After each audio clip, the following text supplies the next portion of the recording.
میں ان شواہد کی بنا پر یہ یقین رکھتا ہوں پورا ترکش بیلٹ سلسلہ مجددیہ نقشبندیہ کے ساتھ یہ پورا سلسلہ افغانستان سے چلیے ترکستان سے چل کر ترکی تک پورا یہ جو نان عرب ورلڈ ہے نان عرب مسلم ورلڈ وہ سلسلہ مجددیہ حضرت احمد سرہندی رحمۃ اللہ علیہ گردن نہ جھکی جس کے جہانگیر کے آگے جس کے نفس گرم سے گرمی احرار یہ انہی کا سلسلہ ہے جو پورے ترکش بیلٹ میں آپ کو نظر آئے گا. پھر شاہ ولی اللہ جیسا مفکر. بہرحال یہ تمام شواہد ہیں اور میرے لیے تو سب سے بڑے شواہد جو ہے اب وہ احادیث دیکھیے جو حضور نے بیان فرمائی. جب یہ مارکا گرم ہوگا ایک حدیث ہے حضور فرماتے ہیں ابن ماجہ کی روایت ہے حضرت عبداللہ ابن حارث رضی اللہ تعالی عنہ سے یخرج الناس من المشرق یوطئون للمہدی یعنی سلطانہ. جب اس عالم عرب میں دیکھیے ایک بات میں عرض کر چکا ہوں بڑی تلخ بات ہے عالم عرب ہمارا بہتر حصہ ہے افضل حصہ ہے ان کو اللہ نے فضیلت ہم سے بہت زیادہ دی ہے. سب سے بڑی فضیلت کہ محمد خود صلی اللہ علیہ وسلم عرب تھے یہ رتبہ بلند ملا جس کو مل گیا. پھر مستقل فضیلت اللہ کا کلام ان کی زبان میں موجود ہے مادری زبان. لہذا اگر انہوں نے کوتاہی کی انہوں نے پیٹھ دکھائی بہت بڑے مجرم ہیں اس میں کوئی شک نہیں. اور یہی وجہ ہے یہ سارے ملاحم وہی ہونے ہیں. ایسی ایسی بھاری جنگیں حضور فرماتے ہیں اتنے لوگ ہلاک ہوں گے کہ پرندہ اڑتا چلا جائے گا اترنے کی جگہ نہیں ملے گی لاشیں ہی لاشیں ہوں یہ شکل ہونے والی ہے. اور میں تو چونکہ ایک مضمون اور کتابچے کی شکل میں بھی شائع ہو چکا ہے اس میں کہ حضور کی اس حدیث کے حوالے سے میری امت پر بھی وہ سب کچھ وارد ہوگا جو سابقہ امت پر ہوا اسی کے حوالے سے عرض کر چکا ہوں. اگر اس صدی میں ہولوکاسٹ میں 60 لاکھ یہودی مارا گیا ہے کوئی اسی کا دوبارہ چربا جو ہے امت مسلمہ پر بھی آنے والا ہے. لیکن اس کے بعد پھر ان کے لیے فوجیں جائیں گی مشرق سے وہاں جو امام ہوں گے جو بھی ان کو لیڈ کر رہے ہوں گے حضرت مہدی. یہ تصور ذہن میں رکھیے ہمارے مابین اور عیسائیوں کے مابین حضرت مسیح کی ذات مشترک اگرچہ ان کا یہ عقیدہ ہے کہ وہ سولی دیے گئے فوت ہو گئے معاذ اللہ ثم معاذ اللہ پھر زندہ ہو کر آسمان پر گئے پھر آئیں گے. ہم کہتے ہیں نہیں وہ سولی دیے ہی نہیں گئے وہ زندہ آسمان پر اٹھائے گئے واپس آئیں گے. گویا کہ بہت حد تک اشتراک ہے لیکن ایک اختلاف بھی ہے. اسی طرح حضرت مہدی کے بارے میں شیعہ اور سنی تصورات میں اتفاق بھی ہے اختلاف بھی ہے. یقیناً امت مسلمہ امت عرب مجھے تو اقبال کا وہ شعر یاد آتا ہے خون اسرائیل آ جاتا ہے آخر جوش میں توڑ دیتا ہے کوئی موسیٰ طلسم سامری. تو کیا خون اسماعیل جوش میں نہیں آئے گا؟ حضرت اسماعیل کی نسل میں حضور اور حضور کی صاحبزادی حضرت فاطمہ رضی اللہ تعالی عنہا حضور نے فرمایا میری اس بیٹی کی نسل میں اللہ تعالیٰ ایک شخص کو اٹھائے گا جو اس وقت مسلمانوں کی قیادت کرے گا. یہ چیز ہمارے اور اہل تشیع کے مابین مشترک. فرق یہ ہے وہ سمجھتے ہیں کہ ان کے 12ویں امام کہ جو آج سے 1200 برس قبل روپوش ہو گئے تھے وہ ظاہر ہوں گے. ہمارے نزدیک نہیں وہ پیدا ہوں گے نو مولود ہوں گے عام انسانوں کی طرح آئیں گے وہ ہوں گے نسل فاطمہ میں سے رضی اللہ تعالی عنہا اور وہ اس وقت عربوں کی قیادت کریں گے.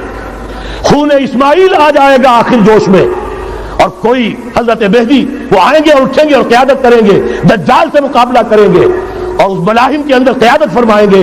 لیکن ان کی مدد کے لیے مشرق سے فوجیں آئیں گی. گویا کہ پہلے مشرقی کسی ملک میں یہ نظام قائم ہو چکا ہوگا کوئی ایسی طاقت وجود میں آ چکی ہوگی کہ جب وہاں بھٹی دہکے گی تو وہاں کے مسلمانوں کی امداد مشرقی ممالک سے جائے گی.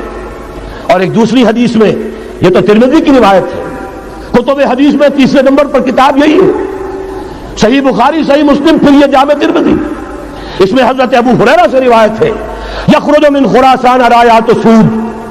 خراسان میں بتا چکا ہوں حضور کے زمانے کا خراسان افغانستان کچھ حصہ پاکستان کا کچھ روسی ترکستان کی آزاد ریاستیں جو ابھی ہوئی ہیں تھوڑا سا حصہ ایران کا یہ خراسان بزرگ یہ اولڈ گریٹر خراسان. یہاں سے فوجیں چلیں گی سیاہ علم برآمد ہوں گے اور کوئی طاقت انہیں روک نہ سکے گی ان کا منہ پھیر نہ سکے گی.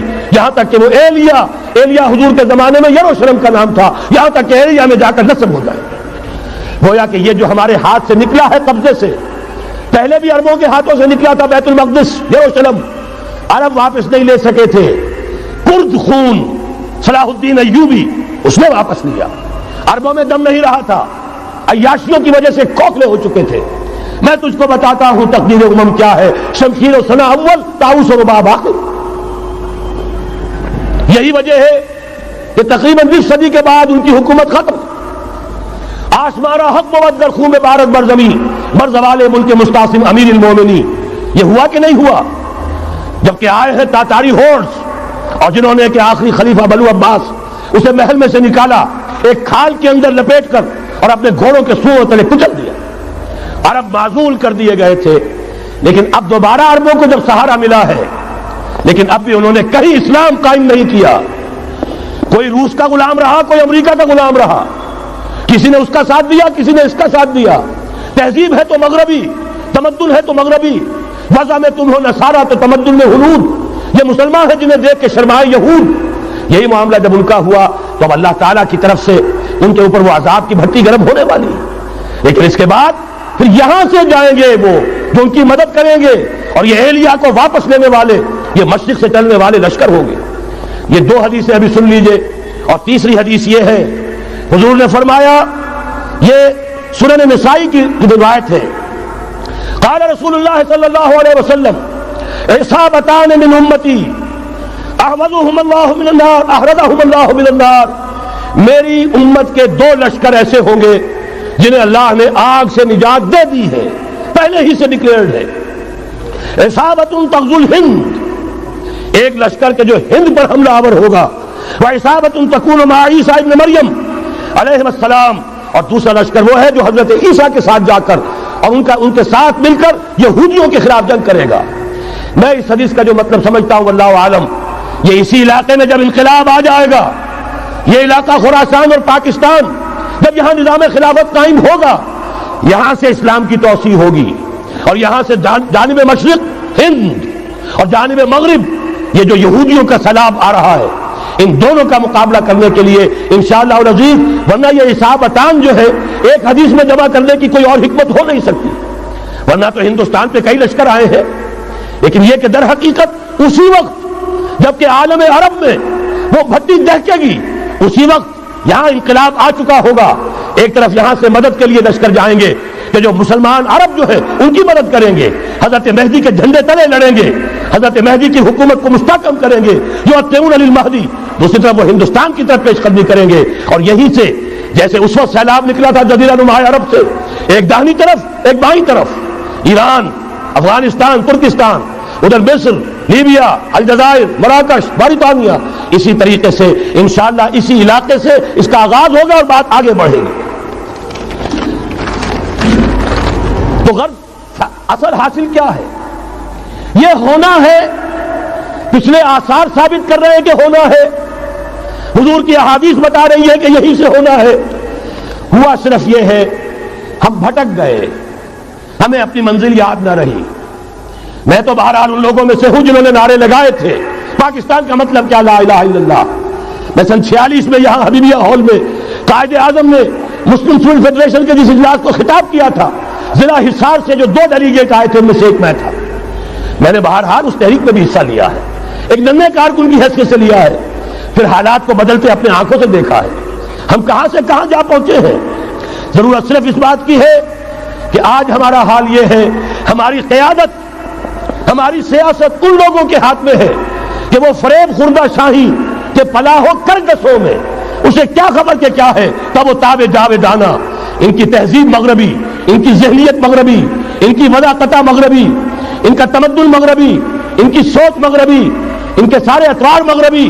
لہذا در حقیقت ایک تو یہ کہ ان سے چھٹکارا پانا, اور دوسرے یہ کہ در حقیقت مغرب کی تمام طاقتوں کو للکارنے کے لیے اس قوم کے اندر سے جذبہ ایمان, جذبہ جہاد کو برآمد کرنا.